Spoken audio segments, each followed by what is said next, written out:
शंखचूड़ का असुर राज्य पर अभिषेक और उसके द्वारा देवों का अधिकार छीन जाना, देवों का ब्रह्मा की शरण में जाना, ब्रह्मा का उन्हें साथ लेकर विष्णु के पास जाना, विष्णु द्वारा शंखचूड़ के जन्म का रहस्योदय घाटन और फिर सबका शिव के पास जाना और शिव सभा में उनकी झांकी करना तथा अपना अभिप्राय प्रकट करना। सनंद कुमार जी कहते हैं, हमारे से जब शंखचूड़ ने तब करके वर प्राप्त कर लिया और वह विवाहित होकर अपने घर लौट आया, तब दानवों और दैत्यों को बड़ी प्रसन्नता हुई। वह सभी असुर तुरंत ही अपने लोक से निकलकर अपने गुरु शुक्राचार्य को साथ ले धन बनाकर उसके निकट आए और विनय पूर्वक उसे प्रणाम करके अनेकों प्रकार से आदर प्रदर्शित करते हुए उसका सत्वन करने लगे। फिर उसे अपना तेजस्वी स्वीकार मानकर अत्यंत प्रेम भाव से उसके पास ही खड़े हो गए। उधर दंभ कुमार शंखचूड़ ने भी अपने गुरु शुक्राचार्य को आया हुआ देखकर बड़े आदर और भक्ति के साथ उन्हें स्पष्टांग प्रणाम किया। तदनंतर गुरु शुक्राचार्य ने समस्त असुरों के साथ सलाह करके उनकी सम्मति से शंखचूड़ को दानवों तथा असुरों का अधिपति बना दिया। दंभ पुत्र शंखचूड़ प्रतापी एवं वीर तो था ही उस समय असुर राज्य पर अभिषक्त होने के कारण वह असुर राज्य विशेष रूप से शोभा पाने लगा। तब उसने सहसा देवताओं पर आक्रमण करते वेग पूर्वक उनका संहार करना आरंभ किया। संपूर्ण देवता मिलकर भी उसके उद्धत तेज को सहन न कर सके, अतः वह समर भूमि से भाग चले और दीन होकर यज्ञ तत्व पर्वों की कोहों में जा छिपे। उनकी स्वतंत्रता जाती रही। वह शंखचूड़ के वर्षवर्ती होने के कारण प्रभावहीन हो गए। इधर शूरवीर प्रतापी दंभ कुमार दानवराज शंखचूड़ ने भी संपूर्ण लोगों को जीत कर देवताओं का सारा अधिकार छीन लिया। वह त्रिलोकी को अपने अधीन करके संपूर्ण लोगों का शासन करने लगा और स्वयं इंद्र बनकर सारे यज्ञ भागों को भी हड़पने लगा तथा अपनी शक्ति से कुबेर सोम सूर्य अग्नि यम और वायु आदि के अधिकारों का भी पालन कराने लगा। उस समय महान बल पराक्रम से संपन्न महावीर शंखचूड़ समस्त देवताओं असुरों दानवों राक्षसों गंधर्वों नागों किन्नरों मनुष्यों तथा त्रिलोकी के अन्याय प्राणियों का एक छत्र सम्राट था। इस प्रकार महान राजेश्वर शंखचूड़ बहुत वर्षों तक संपूर्ण भुवनों के राज्य का उपभोग करता रहा। उसके राज्य में ना अकाल पड़ता था, ना महामारी और ना अशुभ ग्रहों का ही प्रकोप होता था। आदि व्याधि भी अपना प्रभाव नहीं डाल पाती थी। यो सारी प्रजा सदा सुखी रहती थी। पृथ्वी बिना जोते ही अनेक प्रकार के धान्य उत्पन्न करती थी। नाना प्रकार की औषधियों उत्तम उत्तम फलों और रसों से युक्त थी। उत्तम उत्तम मणियों की खानाने थी। समुद्र अपने तटों पर निरंतर ढेर के ढेर रत्न बिखेरते रहते थे। वृक्षों में शराब पुष्प फल लगे रहते थे। सरिताओं में सुस्वादु नीर बहता रहता था। देवताओं के अतिरिक्त सभी जीव सुखी थे। उनमें किसी प्रकार का विकार नहीं उत्पन्न होता था। चारों वर्णों और आश्रमों के सभी लोग अपने घर में स्थित रहते थे। इस प्रकार जब वह त्रिलोकी का शासन कर रहा था उस समय कोई भी दुखी नहीं था। केवल देवता भ्रात जो वर्ष दुख उठा रहे थे। उन्हें महाबली शंखचूड़ वो लोक निवासी श्री कृष्ण का परम मित्र था। साधु स्वभाव वाला वह सदा श्री कृष्ण की भक्ति में निरंतर रहता था। पूर्व शाप वश उसे दानव की योनि में जन्म लेना पड़ा था, परंतु दानव होने पर भी उसकी बुद्धि दानव की सी नहीं थी। प्रिय व्याधि तलता जो पराजित होकर राज्य से हाथ धो बैठे थे। वह सभी सूर्यगण तथा ऋषि परस्पर मंत्राण करके ब्रह्मा जी की सभा को चले। वहाँ पहुंचकर उन्होंने ब्रह्मा जी का दर्शन किया और उनके चरणों में अभिवादन करके विशेष रूप से उनकी स्तुति की। फिर आकुलता पूर्वक अपना सारा वृत्तांत उन्हें कह सुनाया। तब ब्रह्मा उन सभी देवताओं तथा मुनियों को ढाढ़ास बांधकर उन्हें साथ ले सत्पुरुषों को सुख प्रदान करने वाले वैकुंठ लोक को चल पड़े।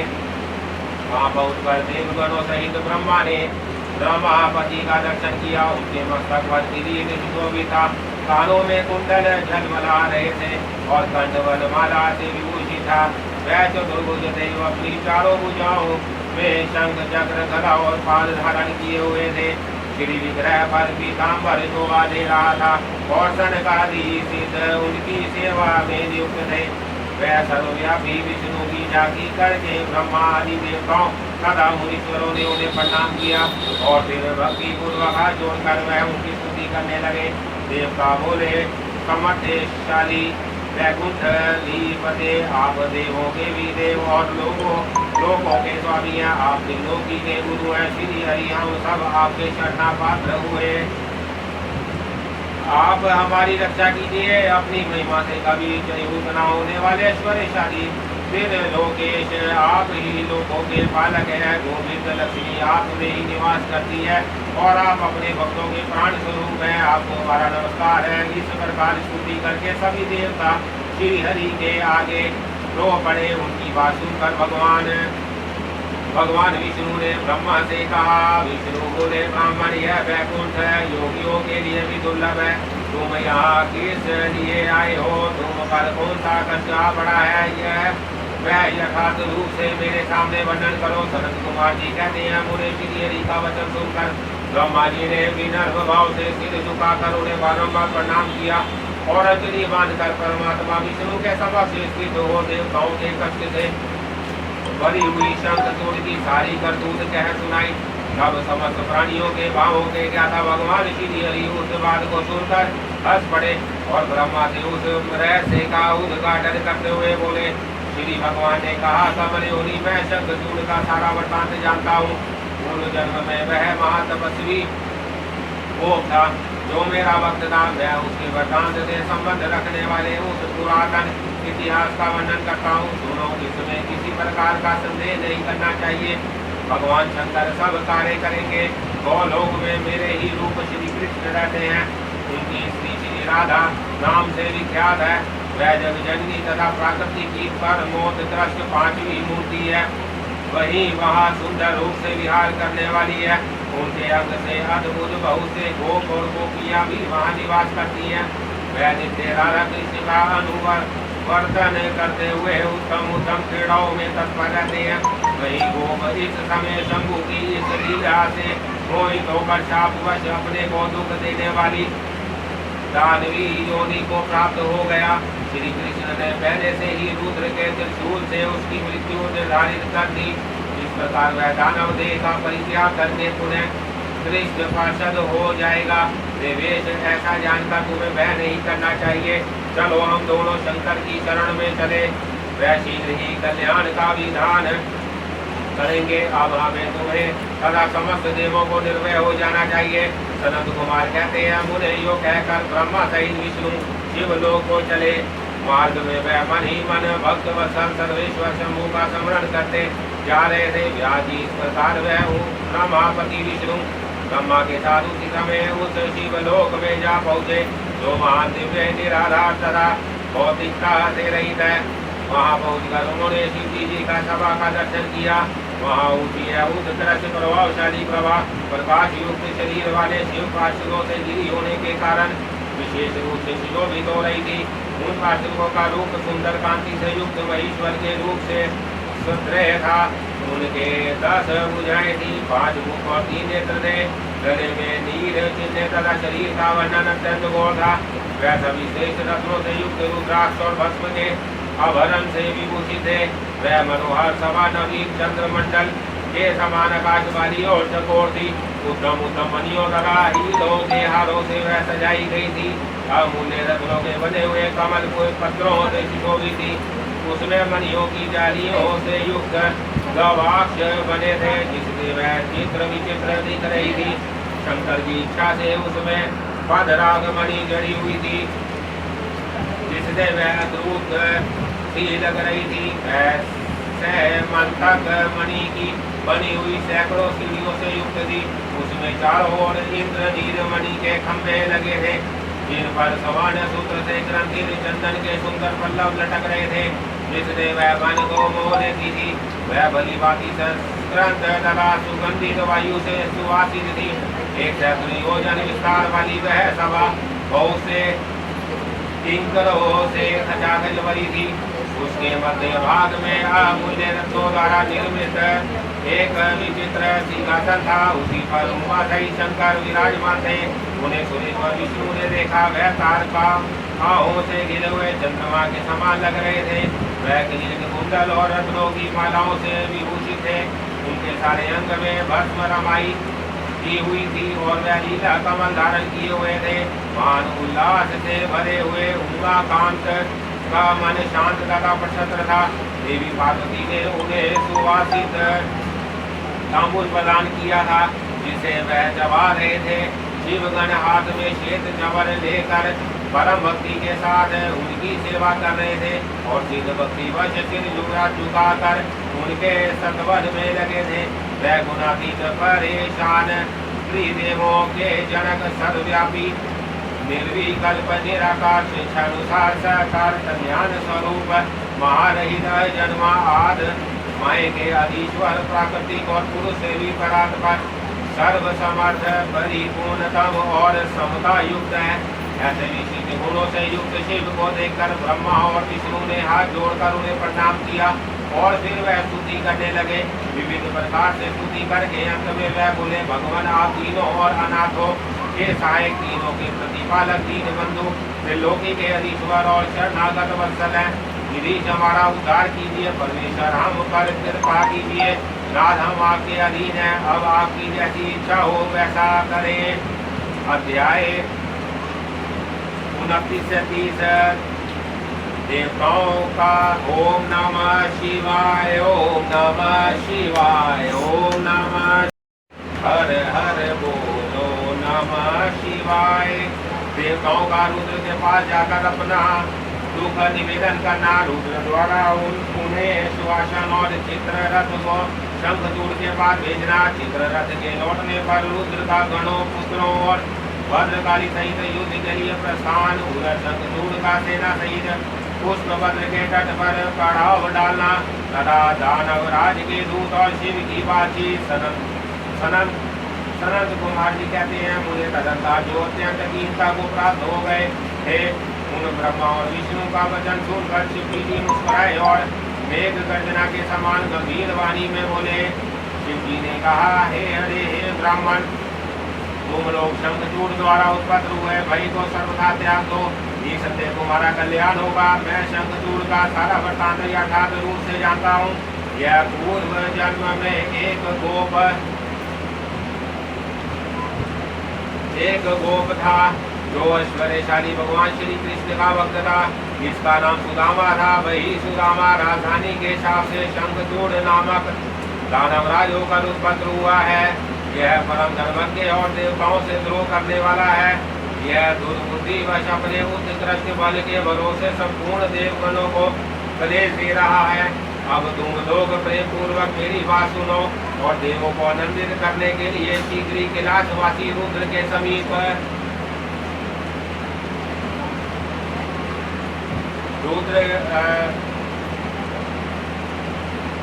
रुद्र के समीप जाओ। रुद्र रूप मेरा ही उत्तम पूर्ण रूप है।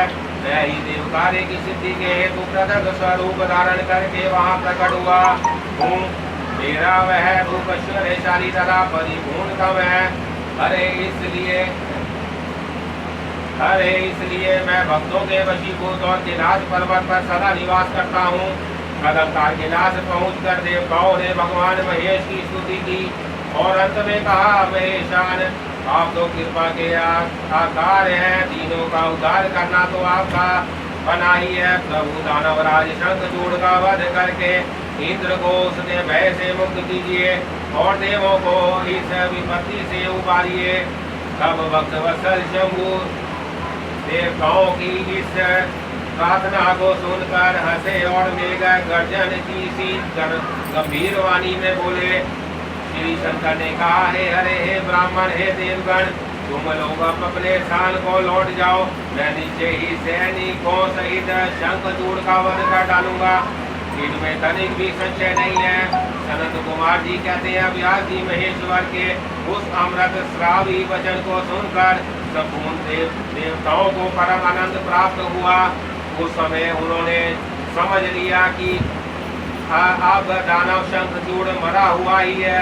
तब महेश्वर के चरणों में प्राणी पात्र करने विष्णु वैकुंठ को और ब्रह्मा सत्यलोक को चले गए तथा संपूर्ण देवता भी अब अपने स्थान को प्रस्थित हुए।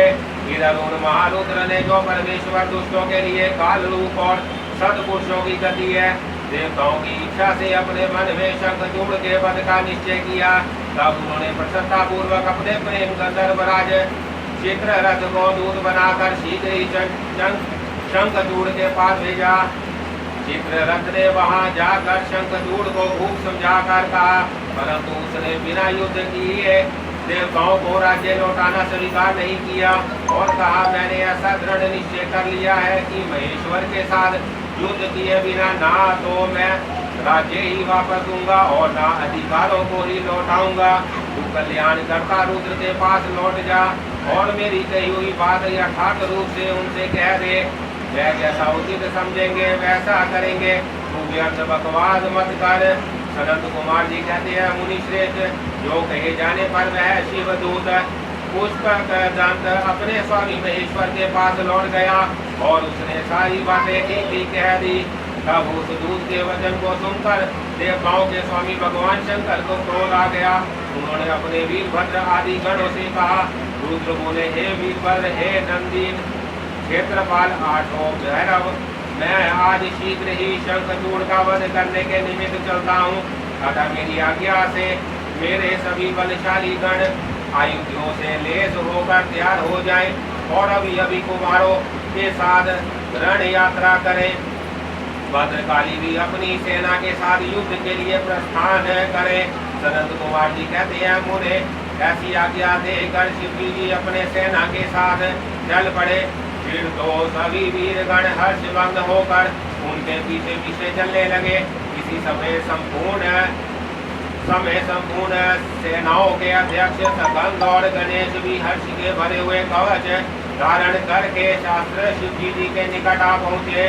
फिर वीरभद्र, नंदी, महाकाल, सुभद्रक, विशालाक्ष, बाण, पिंगलाक्ष, विकंपन, विरूप, विरक्ति, मणिभद्र, वशिकल, कपिल, दीर्घदृष्ट, विकार, ताम्रलोचन, कालंकर, बलिभद्र, कालजिह्न, कुटीचर, बलोन्मत्त, रणशलध, दुर्जय तथा दुर्गम आदि गणनायक जो प्रधान सेनापति थे, शिवजी जी के साथ चले।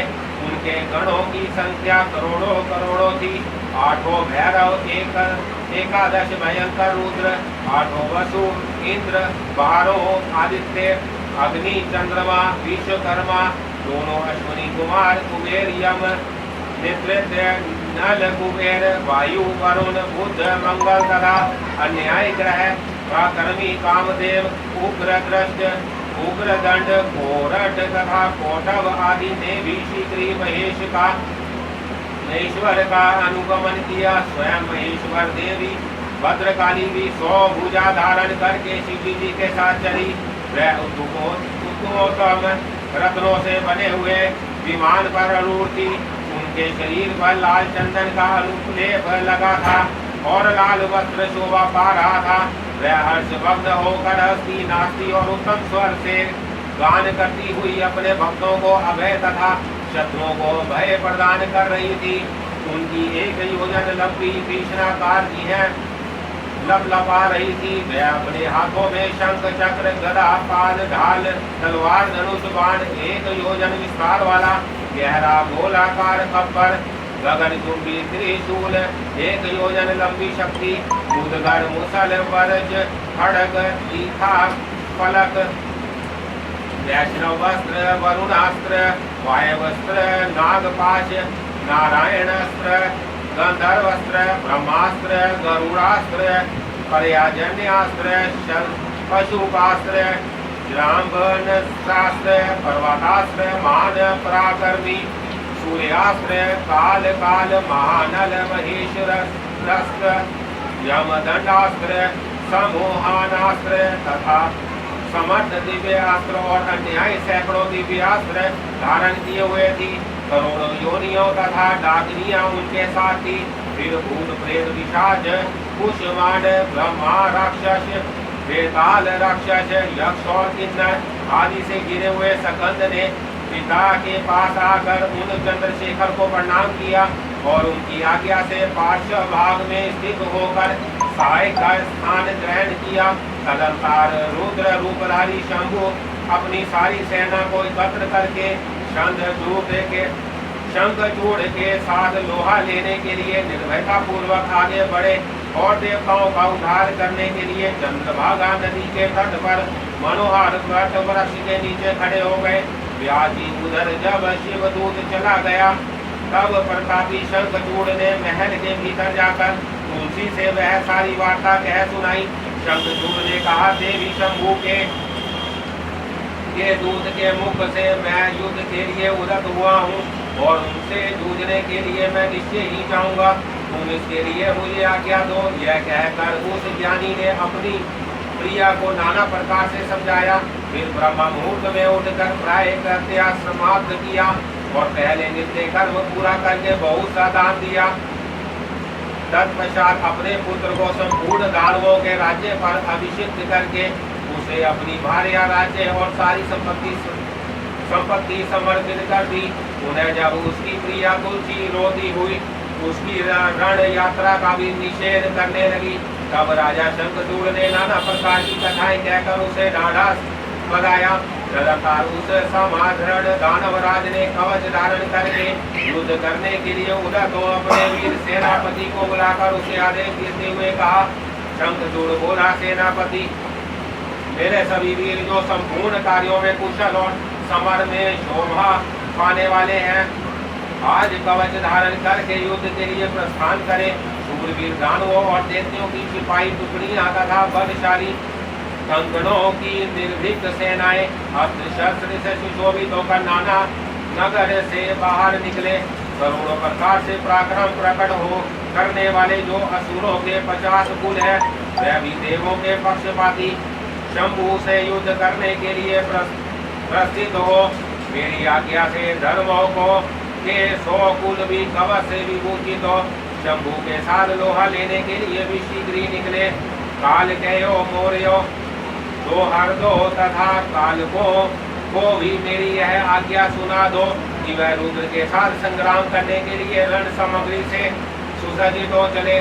सनत कुमार जी कहते हैं, मुझे सेनापति को यो आदेश देकर असुरों के राज्य महाबली दानवेंद्र शंखचूड़ सहस्रों प्रकार की बहुत बड़ी सेनाओं से घिरा हुआ नगर से बाहर निकला। उसका सेनापति भी युद्ध शास्त्र में निपुण महारथी महान शूरवीर और रणभूमि में रथियों में अग्रगण्य था। इस प्रकार युद्ध स्थल में वीरों को भयभीत कर देने वाला वह दानवराज 3 लाख अशोहनी सेनाओं पर शासन करता हुआ शिविर से बाहर निकला और उत्तोत्तम रत्नों द्वारा निर्मित विमान पर अड़ूल हो गुरुजनों को आगे करके युद्ध के लिए चल पड़ा। आगे बढ़ने पर वह पुष्पबद्ध नदी के तट पर सिद्धाश्रम में जा पहुंचा। वहां एक मनोहर वट वृक्ष विराजमान था। वह सिद्ध क्षेत्र सिद्धों को उत्तम सिद्धि प्रदान करने वाला था। पुण्य क्षेत्र भरत में वह कपिला का तप स्थान कहलाता था। वह भूभाग पश्चिम समुद्र से पूर्व, मल्य पर्वत से पश्चिम, श्रीशैल से उत्तर और गंधमादन से दक्षिण था। उसकी चौड़ाई 5 योजन और लंबाई 5 योजन थी। भारत के उस भाग में उत्तम पुण्य प्रदान करने वाला तथा शुद्ध शक्ति के समान स्वच्छ जल से परिपूर्ण पुष्पभद्र और सरस्वती नाम की 2 रमणीय नदियां बहती हैं। सदा सौभाग्य से संयुक्त रहने वाली लवन सागर की प्रिया भार्या पुष्प भद्रा सरस्वती के साथ हिमालय से निकली है। वो मंत्र पर्वत को बाई करके पश्चिम समुद्र में जा मिली है। वहां पहुंचकर शंखचूड़ ने शिवजी जी की सेना को देखा। मुने उसने पहले शिवजी जी के पास एक दानेश्वर को दूत के रूप में भेजा। उसने शिवजी जी के युद्ध न करने के लिए कहा और शिवजी जी ने उसे देवताओं का राज्य लौटा देने की बात कही। अंत में महेश्वर ने कहा, दूत, हम किसी का भी पक्ष नहीं लेते, क्योंकि हम तो कभी स्वतंत्र रहते ही नहीं, सदा भक्तों के अधीन रहते हैं और उनकी इच्छा से उन्हीं का कार्य करते रहते हैं। देखो, पूर्व काल में ब्रह्मा की प्रार्थना से पहले पहर समुद्र में श्री हरि और दैत्य श्रेष्ठ मधु कैटव का भी युद्ध हुआ था। उन्हें भक्तों के हितकारी मुनि श्री विष्णु ने देवताओं के प्रार्थना करने पर प्रहलाद के कारण हिरण्यकश्यप का वध किया था। तुमने यह भी सुना होगा कि पहले जो मैंने त्रिपुरों के साथ युद्ध करके उन्हें भस्म कर डाला था, वह भी देवों को प्रार्थना पर ही हुआ था। पूर्व काल में सर्वेश्वरी जग जननी का जो शुभ आदि के साथ युद्ध हुआ था और जिनमें उन्होंने उन दैत्यों का वध कर डाला था, वह भी देवताओं के प्रार्थना करने पर ही घटित हुआ था। वह ही सभी देवगण आज भी ब्रह्मा के शरणा पात्र हुए थे। तब वह उन देवताओं श्री हरि के साथ मेरी शरण में आए थे।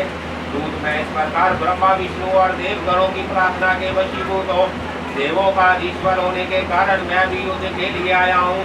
तुम भी तो महात्मा श्री कृष्ण के श्रेष्ठ पार्षद हो। अब तक जो जो दैत्य मारे गए हैं उनमें से कोई भी तुम्हारी समानता नहीं कर सकता। इसलिए राजन देव कार्य की सिद्धि के लिए तुम्हारे साथ युद्ध करने में मुझे कौन सी बड़ी लज्जा होगी, अर्थात कुछ नहीं, क्योंकि मैं ईश्वर हूँ और देवताओं ने मुझे विनय पूर्वक भेजा है। अतः तुम जाओ और शंखचूड़ ने मेरी बात कह दो, वह जैसा उचित समझेगा वैसा करेगा। मुझे तो देवताओं का कार्य करना ही है। यो कहकर कल्याण करता महेश्वर चुप हो गए। तब चंद्र चूड़ का वह दूत उठा और उसके पास चल दिया।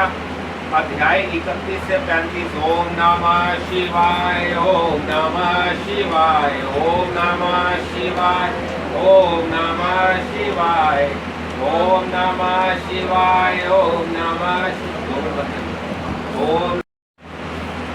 देवताओं और दानवों का युद्ध, शंखचूड़ के साथ वीरभद्र का संग्राम, उन्हें उसके साथ भद्रकाली का भयंकर युद्ध करना और आकाशवाणी सुनकर निवृत्त होना।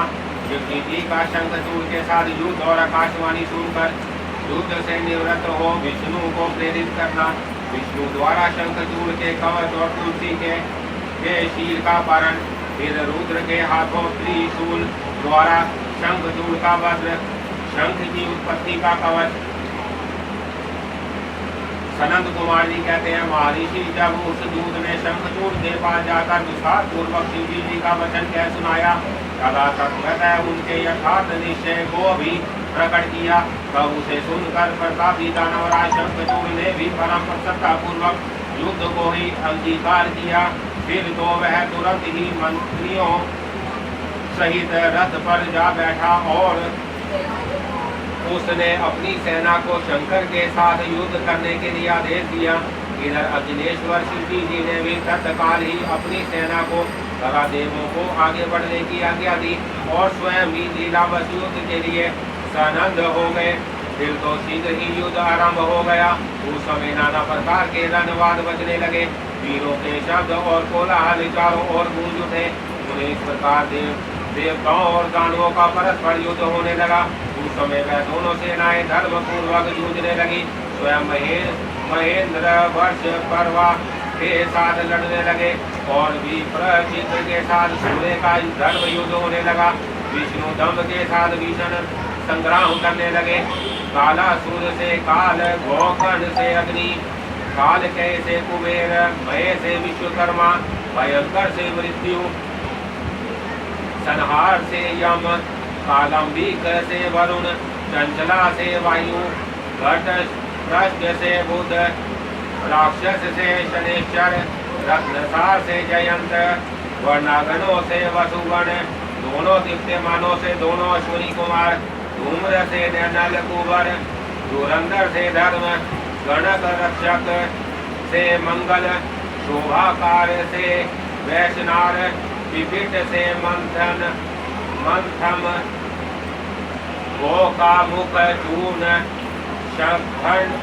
षडंग, रूम, सहड, प्रतापी विश्व और पलाश नामक असुरों से 12 आदित्य धर्म पूर्वक लोहा देने लगे।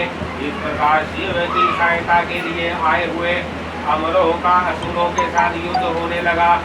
11 महारुद्र महान बल पराक्रम से संपन्न 11 भयंकर असुर वीरों से भिड़ गए उग्र और चंड आदि के साथ महामणि, राहु के साथ चंद्रमा और शुक्राचार्य के साथ बृहस्पति धर्म युद्ध करने लगे।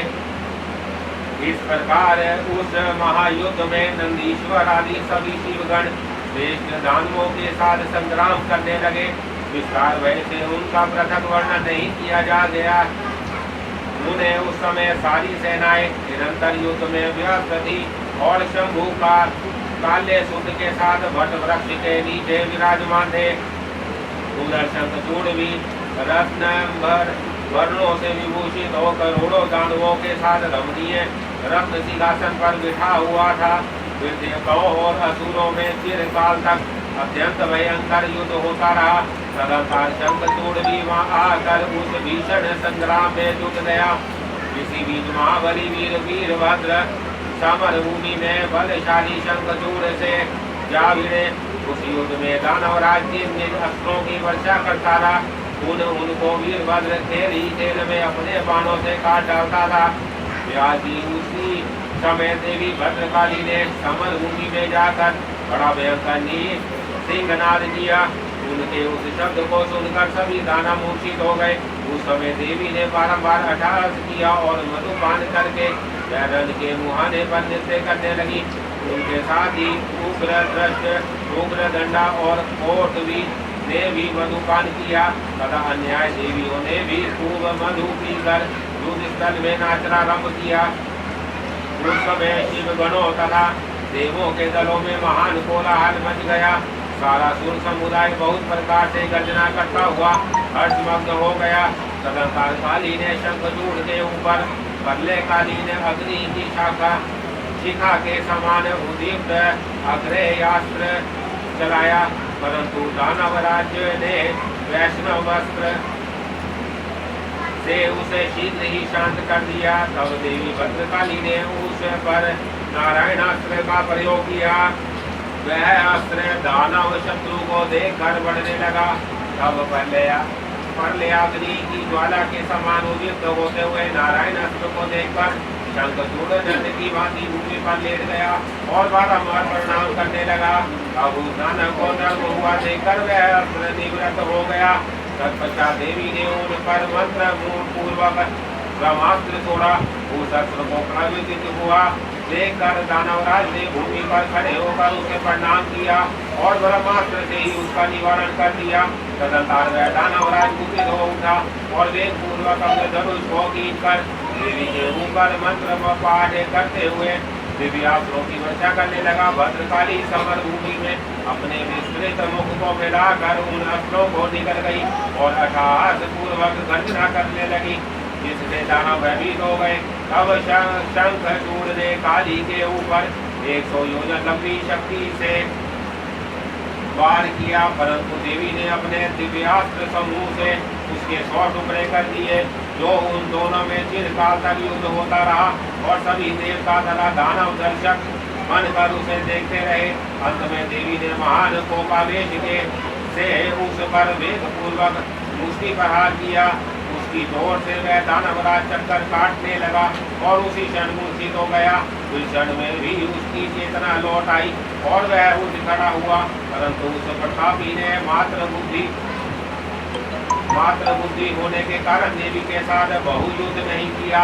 तब देवी ने उस दानव को पकड़कर उसे बारंबार घुमाया और बड़े क्रोध से वे पूर्वक ऊपर को उछाल दिया। प्रतापी शंखचूड़ वेग से ऊपर को उछला और पृथ्वी पर गिरकर उन्हें उठ खड़ा हुआ। उस महायुद्ध में वह तनिक भी भ्रांत नहीं हुआ था, बल्कि उसका मन प्रसन्न था।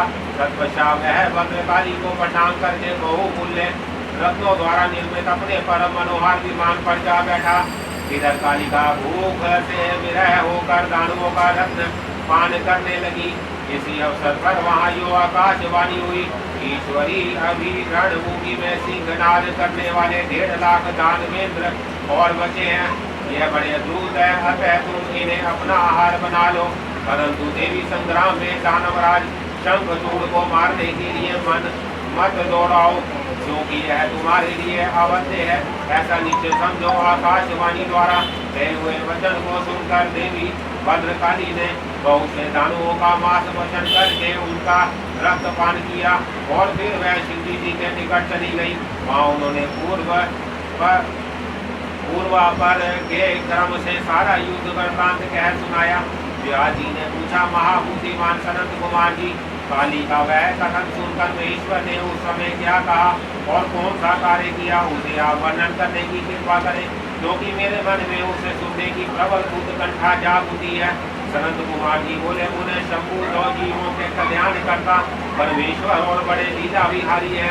वह काली द्वारा कहे हुए वचन को सुनकर उन्हें आश्वासन देते हुए हंसते लगे। तदंतर आकाशवाणी को सुनकर तत्व ज्ञान विशारद स्वयं शंकर अपने गणों के साथ समर भूमि की ओर चले। उस समय वह महावृषभ नंदीश्वर पर सवार थे और उन्हीं के समान पराक्रमी वीरभद्र, भैरव और क्षेत्रपाल आदि उनके साथ थे। रणभूमि में पहुंचकर महेश्वर ने वीर रूप धारण किया। उस समय उन रुद्र की बड़ी शोभा हो रही थी और वह मूर्तिमान काल से दिख रहे थे।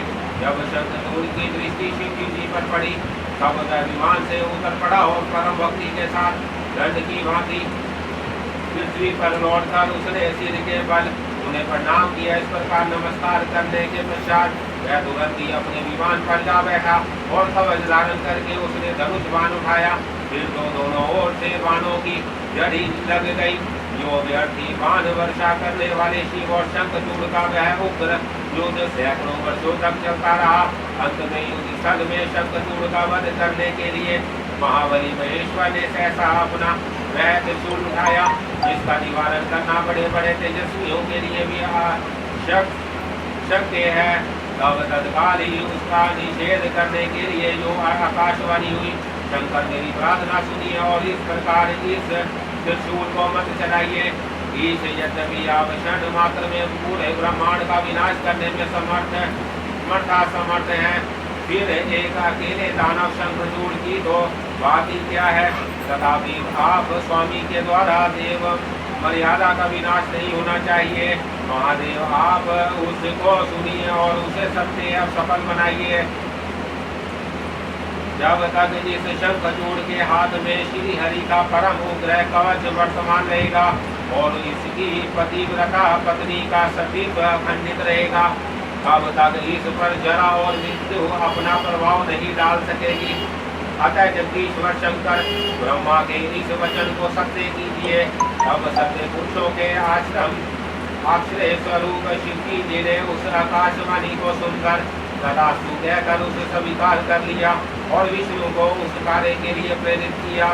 फिर तो शिव जी की इच्छा से विष्णु वहाँ से चल पड़े।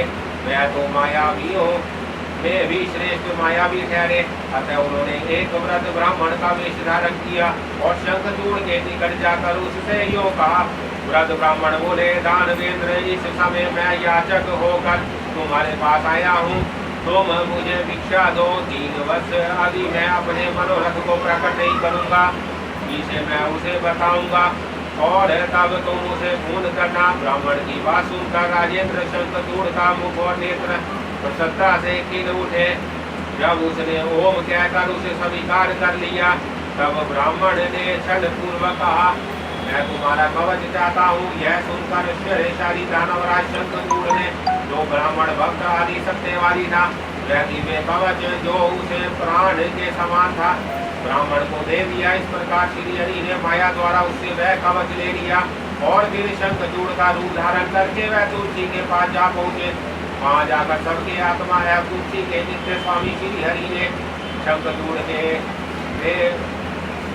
रूप से उसके शीर का हरण कर लिया। इसी समय विष्णु भगवान ने शंभु से अपनी सारी बात कह सुनाई। तब शिव जी ने शंखचूड़ के वध के लिए निमित्त अपना उदित त्रिशूल हाथ में लिया। परमात्मा शंकर का वह विजय नामक त्रिशूल अपनी उत्कृष्ट प्रभा बिखेर रहा था। उससे सारी दिशाएं, पृथ्वी और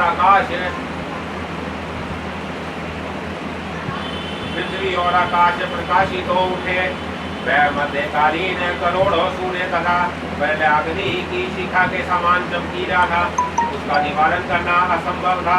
वह दूरदर्श कभी व्यर्थ न होने वाला और शत्रुओं का संहार था।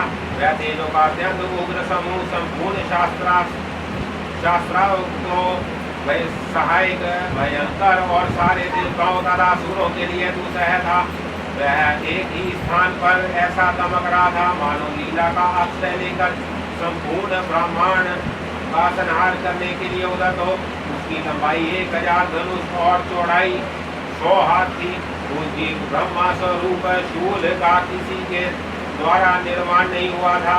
उसका रूप नित्य था। आकाश में चक्कर काटता हुआ वह त्रिशूल शिव जी की आज्ञा से शंखचूड़ के ऊपर गिरा और उसने उसी क्षण उसे राख की ढेर बना दिया।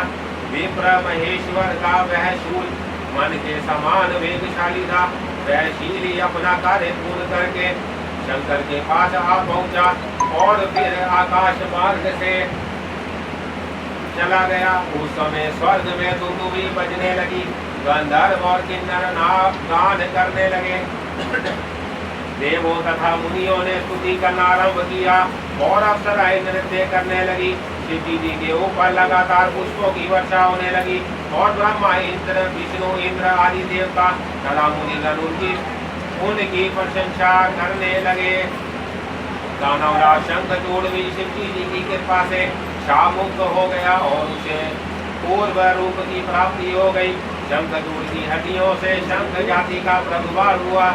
इस शंख का जल शंकर के अतिरिक्त समस्त देवताओं के लिए प्रसिद्ध माना जाता है। महामुनि श्री हरि और लक्ष्मी को तथा उनके संबंधियों को भी शंख का जल विशेष रूप से अत्यंत प्रिय है, किंतु शिव के लिए नहीं। इस प्रकार शंखचूड़ को मारकर शंकर हुआ सकंद और गणों के साथ प्रसन्नता पूर्वक नंदीश्वर का सवार हो शिव लोक को चले गए। भगवान विष्णु ने वैकुंठ के लिए प्रस्थान किया और देवगण परमानंद हो अब अपने लोक को चले गए। उस समय जगत में चारों ओर परम शांति छा गई।